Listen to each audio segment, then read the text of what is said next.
Hello everyone, and welcome to another time to discuss all the things wild and wonderful on the Wild Moments show powered by Explorer.org.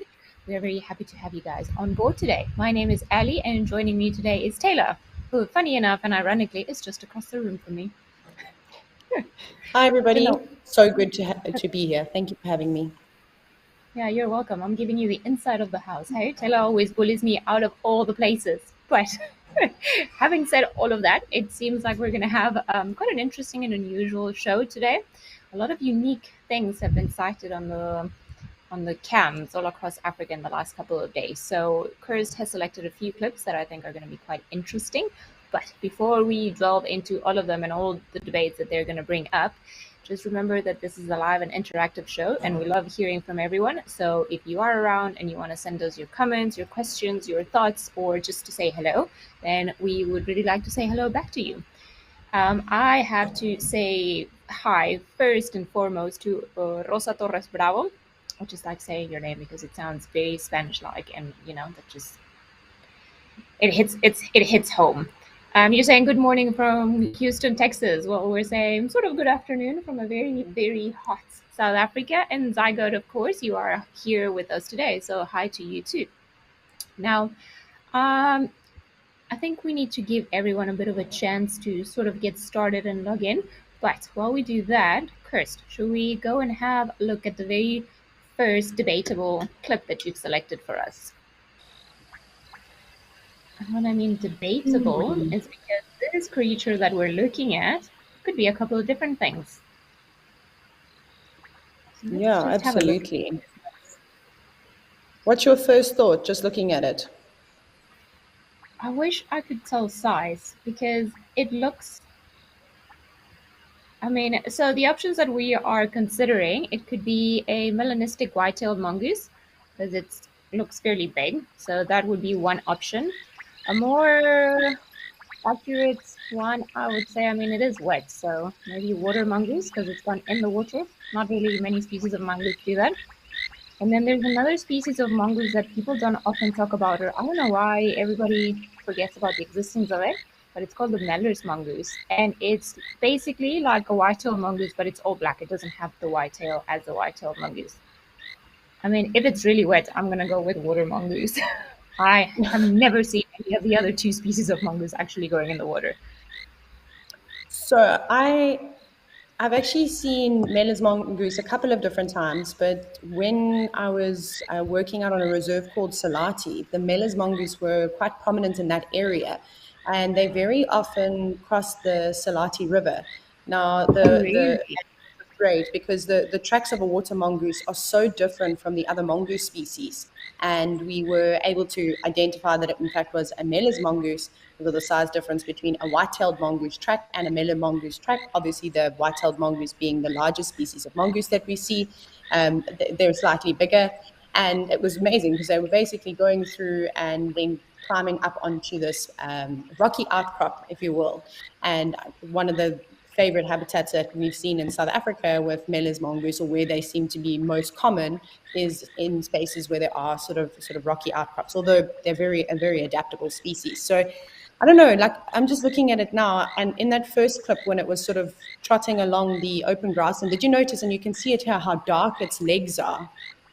And that's quite common, to see with a white-tailed mongoose. If you've ever stared at, you can literally just go into your internet browser and type in white-tailed mongoose, and then you'll notice that their body is typically slightly lighter in coloration, whereas their legs are much sort of darker, especially on the outsides. And I hadn't seemed to notice that with a Mel's mongoose. Not that there are a lot of images available for Mel's mongoose. This is a Yeah, good one.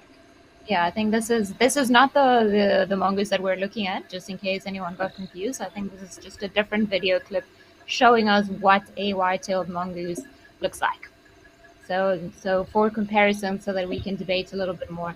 It's interesting, Taylor, what you were mentioning about them going in the water. I've never seen any of these mongoose go in the water, but as you always like to say, they don't really read the books that we write about them, do they? No. And the I'm only like, reason I say that, Ali, is because like I wouldn't trust me identifying a track. However, I was in the presence of one of the most esteemed trackers in the world. His name is Renius Mhlongo, and he was the one that actually confirmed what was going on. And then we found the scat, and the rest is kind of history. So promise that information wasn't coming from me. But Mr. Renius Mhlongo, who is an unbelievable person, he was part of, and maybe you've heard the name, he was an individual that was part of habituating the leopards at Londonderry. I don't know. I think it is indeed very debatable ID, this one, but I think I would have to go and stalk. Oh, Chris is just coming to the rescue. Great. She says that she has a water mongoose clip, so let's have a look at Ah, the. look how Alrighty then. many there are. I just want to see. I want to see their back legs. I know this sounds very strange. I love how they walk. What are you thinking about the back legs? No, it was just like it just looked so my first, how we always say like when you look at things that you don't know, just go with your gut feeling. When I saw it, I was like, that is way too big to be a Mellors. So that was so the possibilities, because I mean, as you were saying, the biggest one are the white-tailed, and then we get the water, and then the Mellors mongoose. I love how they walk. I'm sorry, I just cannot keep serious with them when they trot like that. This is great. I was looking at the back, and I just wanted to see sort of, I don't know, there's something about the size, and it's almost like if you see there, it's very white-tailed mongoose-like, like the back, that raised back almost that they've got. I mean, this is completely not scientific at all. It's just sort of something that caught my eye. It could also be, because it looks a little bit more like that because maybe it hasn't eaten that much, and then you can see sort of like the lumbar depression a little bit more there. I But suppose the other option as to why that mongoose is wet is perhaps it was raining or the grass had a lot of dew on it. And I mean, that first clip when it was, you can see in some places the grass is quite tall, and that will definitely wet the coat of an animal. But you see you see the darkness on the legs, and with those water mongoose, you don't see, they seem to be more of a uniform coloration in comparison to the other, well, it's just these bigger species of mongoose. And I don't know, that just seemed to be a constant like thread that you would see throughout the pictures of white-tailed mongoose. And even when I Googled and had a look for pictures of melanistic white-tailed mongoose, you could still sort of see the darkness on the outside of their legs. So again, I don't know if it's a proper proven scientific sort of, characteristic, but it was definitely something that I noticed. yeah, it's. I mean, it is great because also, of course, having everything in black and white just doesn't help all that much. But it is. I don't know. I would definitely say it's not a Mellors. Let's put it that way. So I will No. take that one out of the equation. I don't think it is. So either it is indeed a melanistic white-tailed mongoose, so a mongoose that should have a white tail but has too much melanin in its body, and now instead of having a white tail has got a black tail. It does happen. It's not unheard of or uncommon. I don't know. It's quite big. And then of course the water mongoose are from about the same coloration, and you get both actually all those three species in that area. So maybe a little bit of everything. I don't know. I don't know. Yeah, it's quite a tricky one. We need to do a DNA test. I mean, I don't know if anyone that's watching with us today saw this live, if they actually saw the mongoose maybe go in the water. That could potentially also help us a bit with the ID. But I don't know. I'm not convinced. I don't want to make a call either way. I don't know if you have a. Oh, Chris is saying that it does not go into the water. I mean, interesting. Don't know. Yeah, I mean, this is what makes it so interesting is the fact that we don't have to be right all the time because it's difficult footage to sort of review. None of us were there in the sighting in that moment. We don't know if it was pouring with rain or how wet the grass was. So there's so many different, well, there's lots of variables, that could have, but affected that situation. But I think it's a white-tailed mongoose, a melanistic I white-tailed mongoose. I also think so, and it seems like a lot of the The Zoomies are agreeing with us from what Curse is saying, that they also think it's a white-tailed mongoose because they're seeing a white-tailed mongoose almost nightly on the timber camp, which is where this particular mongoose Okay. was seen. So, you know, we could all be right or wrong, but I guess we'll never know. But if we see it during the day, then I think maybe that'll be interesting. So if you guys do catch it on moving around, which is very improbable for a white-tailed mongoose because they're actually nocturnal animals, but one can hope. We can dream for all these things. That's very interesting. You see, like, you have all these things, all the add-ons, and then you still cannot make a call that you feel 100% certain about. We're always still sort of making educated guesses, I suppose. Yeah. There have been a couple of people that have said hello while we've been chatting away, so I just want to say hello to everyone. Andy saying howdy, Ali and Taylor. Well, hello, Andy. Aussie Jan, hello. No coffee today? Aussie Jan, I'm really sad. I hope you're having one.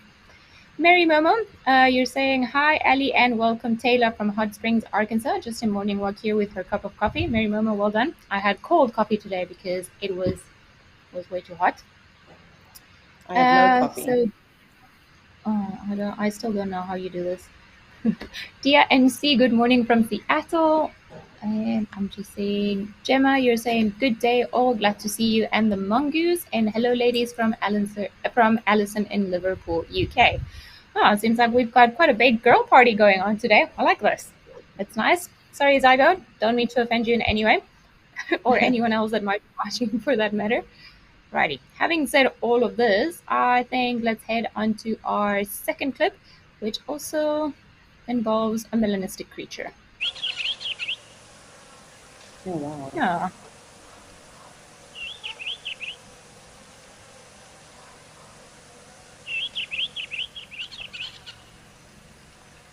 Very thirsty.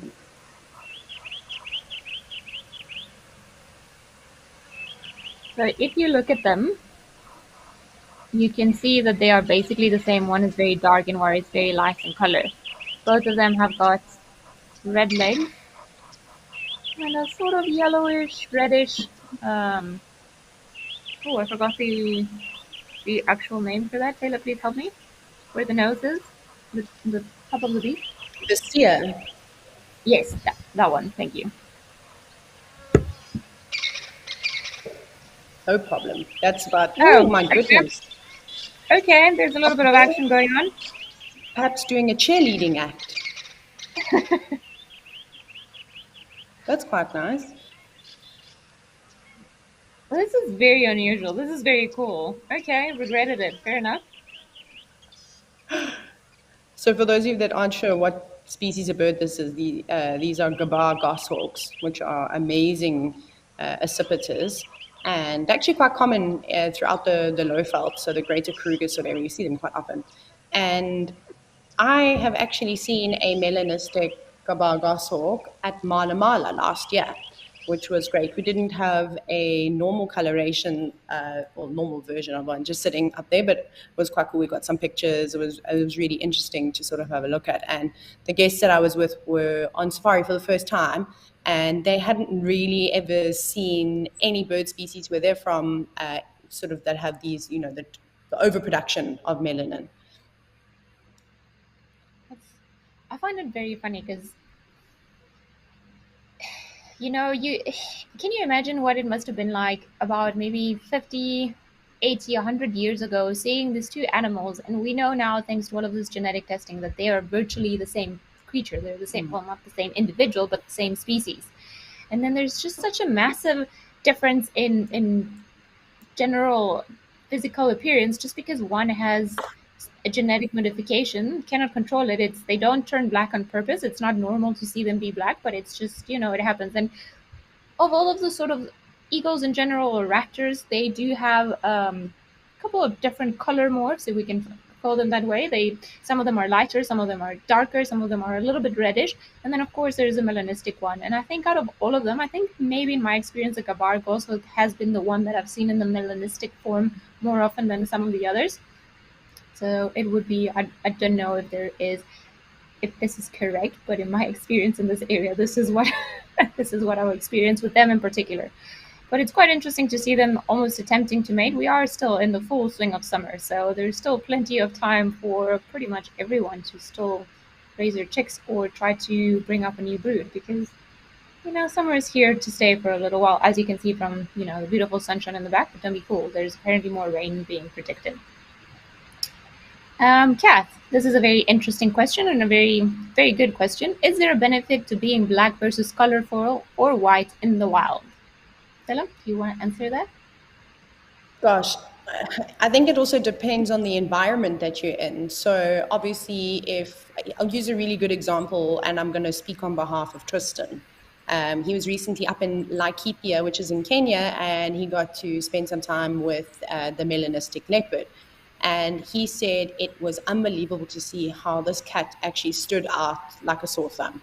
It was not blending into the vegetation at all. Laikipia did look a little bit on the dry side, though.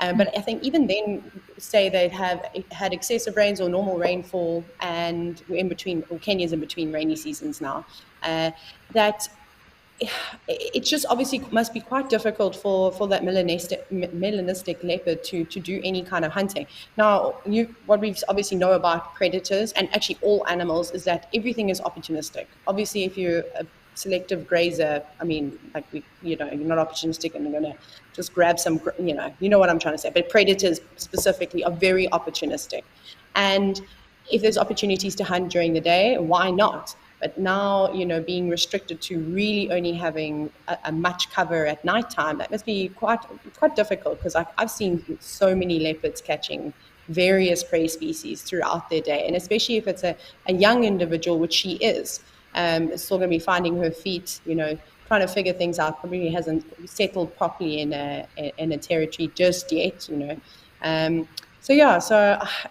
out there, it's probably a bit tough. It'll be the same thing like having an albino animal in Africa, for an example. In Tarangire National Park, I know that there is a buffalo, fully grown male buffalo, and he is albino, which is a crazy thing to see. I've only seen pictures of it, and I can't imagine how that animal is really going to survive. Well, it obviously has just got to adulthood, but what about the severe sunburn? I mean, you've seen as buffaloes start to get older, for an example, their hair starts to sort of frizzle out and, balding a little bit.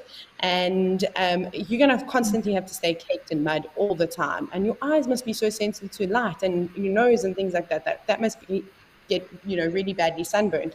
I can only talk from owning horses, and I had a grey horse, and I used to have to put sunscreen on his nose and around his sort of muzzle every single day when he went out in the sun, so he didn't get burnt, because obviously horses aren't the biggest mud wallowers. Tella, you should have taught your your horse to Marwalo. That would have been very I funny. know. You So did it I in your think just adding on there, so animals in general, so they have evolved to have a certain coloration, and it's what you see that is normal. When you start seeing the genetic variations, those genetic variations being too white, being too dark, if you go to the extremes, that generally will have an impact in the animal's either survival, well, yeah, and generally in its survival, its ability to hunt or to get food or to get mates and so on. So it is a genetic rarity. I don't see how it would, unless it's a very special set of circumstance, how having one of those color mutations would enhance their existence or their life in general. But animals have a coloration or a pattern or a specific set of markings because they've evolved to have that specific set of markings to either blend into their environment or to have some sort of just trying to explain it with zebras, or to have some sort of like insect repellent ability to them, if I can put it that way. No. So I it's think quite interesting. if I had to choose, though, I'd rather be melanistic than leucistic or albino, because at least if you, for an example, one of the black leopards in Kabini in India, I think that you probably do quite well there. You know, I think some people don't realize that India being jungle, that the jungle actually gets quite dry as well. It's not like the Amazon rainforest kind of vibe. Um, but they seem to do very, very well there. But it's also super interesting when you start to see so many animals with these genetic mutations, specifically color variations. And Ali, do you not think that I don't think it's good, because to me that screams that perhaps there's a lot of inbreeding that's going on. Because for those of you that don't know, depending on whether it's a dominant or a recessive gene, it's also quite difficult just from the naked eye to determine this.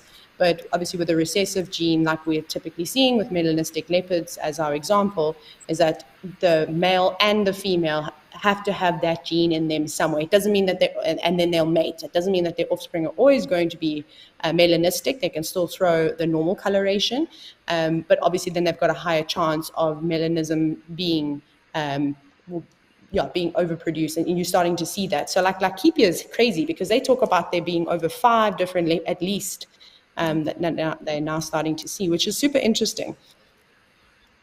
Yeah. Sorry, there's a very interesting question that's just come through from Timo, who's wondering what the difference is between albino and leucistic. So, when you get a leucistic animal, like it's, for example, the case of the white lions of the Timbavati in South Africa, you've got an animal that still has a certain amount of melanin, or is still able to have a certain amount of production of melanin in their system. They still have a dark coloration, dark pigment. So, if you look at their eyes will not be red like an albino. An albino is an animal that has absolutely no melanin, no dark pigments. So it tends to affect their eyesight quite a bit. And then because there's no dark color pigmentation, you'll see that their eyes are generally red for the albino. So the cystic ones, you'll see that their eyes can be different colors, a lot of the times blue. So having added all of this, I just want to go, before we run out of time, we have now the other side of the bowl. We've got a video showing a white hemspoke. So maybe let's just go into that. Oh, Oh, and the base wow. fantastic. That is so cool. That's crazy. I wonder if the parent is the one at the back, because it's, or it's looking also Well, look, very, yeah. very. That one at the back looks like a leucistic one. So you see, there's still a dark stripe, or there's a dark coloration, whereas this young one actually looks to be albino, because it's just white. What That would be about? my. I'm just curious. I'm just looking again. It could be Mhm. the color is not showing up correctly on my screen. Does it not look like more strawberry color to you? Do you think it looks like the Oh, I adult? don't I'm know. not talking, because there's No, to definitely me, some. yeah, to me it looks white. But it's, I think, the if we could have a look at its eyes and its nose, and maybe we could decide. But to me, it looks more like an albino. Do you think it looks like a leucistic one? Oh no, I'm sorry. I was actually talking about, there was an adult that walked across the screen from the left to the right. There we Oh go. yeah, yeah, yeah. There. So that animal has definitely got a color mutation to it, but I'm just looking at it and I don't know if it's leucistic, or if I don't know if I'm pronouncing it correctly, erythritic, which is when you have more red pigmentation, essentially. So, like, you've probably seen pictures of strawberry leopards as an example. So that's why it's obviously very difficult to Yeah. say if that adult is, but I definitely think that looks like, is it a male? I just thought I saw a little bump underneath the tummy, which would definitely suggest that it's a male. But yeah, no, I think I would probably go with albino for the youngster. But it was just super interesting how that other adult came through, and has to be one of the parents for this youngster. Yeah, or at least distantly related. I thought you were referring to the youngster being leucistic, and I was like, I don't know, it looks pretty white to me. Ali about to throw something at me, going, "What are you talking about?" Looking through the window in between us. But it is Yeah. interesting. There was that particular adult that went by, and then I think there was another one that was sort of towards the right of the screen as well. So it could be that they're, you know, Yeah. because Yeah. the one That's that's just, yeah, it's yeah. So the one coming through does seem to it does seem to be a male, but the one on the right, the one that also seems to be a little bit lighter than normal. I mean, it could just be the way that the sun is reflecting on it, or just shining. But how interesting that, I like it when animals decide to be like, cool, this week we're all going to come out, and then you guys, good luck deciphering what is actually happening. Yeah, I think it's also really, well. I actually wonder, and I hope that this young Gemsbok makes it to adulthood, obviously it stands out like, and it's going to be much more easily spotted from a distance. Sorry, I can't English today, story of my life.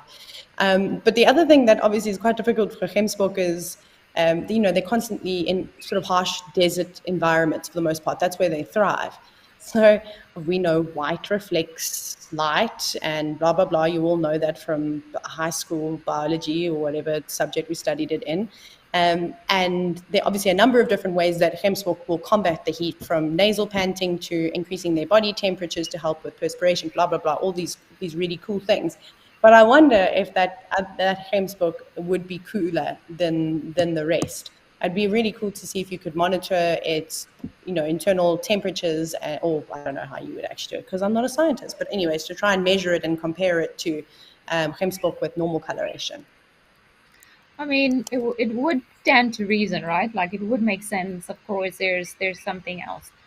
Now, I just want to move to another clip because I think we've extended a lot, or we've dominated enough about the leucistic and albinos and melanistic creatures. But there's also an in between. So there is a springbok that was spotted this week with very unusual marking, or lack of white, maybe. Oh, that's cool. Wow. No, and obviously springbok are known for their tricoloration. I think the printer ran out of ink or something. Them to not have white. Maybe an overproduction of melanin or any other color pigmentation. Because generally white is not a color that is formed as a lack of dark pigmentations, as far as I understand it. It's really interesting. I honestly have absolutely no idea what would have caused that. We've got the rules and then we've got the exception to every rule. Yeah, absolutely. Special springbok. Again, though, it must just be a genetic mutation of some kind. In this case, though, going back to what we were saying about this type of color difference, I don't think it would have an impact on its survival as much as being fully white or fully black. I was saying earlier, it's generally the extremes that have a bigger impact on an animal's survival. But in this case, I don't think that's particularly going to have sort of any effect on it. From a survival species, I mean, it could be one of the theories as to why animals have got this markings at the bottom of the body, and then at the top is just to better camouflage when predators are looking at them, because they appear sort of bidimensional instead of as three-dimensional as they should. So that is the only sort of impact that I could see, because it would just have one coloration. But I still think because it lives in a herd and there are other creatures looking up and looking around for any other predators, it would still have a pretty good chance of camouflaging and just not being found by other things. So what about chances of mating? Because it looks different. I've seen animals discriminate against other animals, especially with giraffe. You talk about a quick example from the Eastern Cape, on a reserve called Amakala. When I was doing my guide training, there was this giraffe that had a horrible deformation on its leg, and its ossicones it looked like there was something really wrong with it. And it would not socialize with any of the giraffe. Every time the giraffe walked towards the rest of the group, it was a male and a young male, everyone would literally disperse. They would just go, no thanks, we're out of here, and not pay it any attention. And then I've seen it with elephants, with a big deformity in the trunk and stuff like that, herd not wanting to have anything to do with the other elephants. So I don't know, I don't know, I'd be quite curious. But do you think that is because of physical appearance or because of fitness level? Or because both examples that you're describing is animals that have some sort of physical deformity, rather, or impediment. Yeah. So I do think that they would notice that this animal doesn't look exactly like them, but I don't know if in terms of mating it would have that much for this particular species. I'm not sure if it would have that sort of impact. I don't know. Could be. Because as you say, animals do discriminate against one another. So yeah, I know we're anthropomorphizing a little bit, but it's definitely true. It's definitely true. Yes, I agree. Righty. I do know that we've taken a lot of time, but I think if maybe we can just go through the very last clip very quickly, just to also discuss what we're looking at, because there is a cat. This is definitely not a wildcat. It looks like a cat that shouldn't be in a game reserve, but it is unfortunate because we have a lot of. So there is a species of cat called the African wildcat that lives naturally in the wild, but it does not have those markings and colorations. They unfortunately do inbreed quite a bit with normal domestic cats. So I think whoever its parents were, one of them was a full-on domestic cat, and maybe the other one was a wildcat. There is that possibility. Hybrids are not uncommon, or maybe just a tabby cat that has two domestic parents that somehow found itself living in a game reserve. Because wildcats do not have that circular pattern around them. They more have like stripes around their sort of the bottom part of their legs. That is a wildcat. Well done. Thank you, Chris. Always so prompt. Yeah, and that other cat looked very chunky, like quite heavy set in comparison to African wildcats, which are quite sort of lean. And I mean, even I'm sure if they have a few meals, they have a big tummy, but they're just not as heavy set. I think that's a good word to sort of describe them. A lot more sleek and elegant. I agree. Well, I'm glad we managed to at least have one that we both agree on, or that was easy to distinguish. But thank you everyone for joining us today. I think our time has run out. It was really interesting conversations today. Very, very unusual sightings. But thank you guys for joining us, and then we shall see you guys again probably next week, same time. Bye for now. Cheers.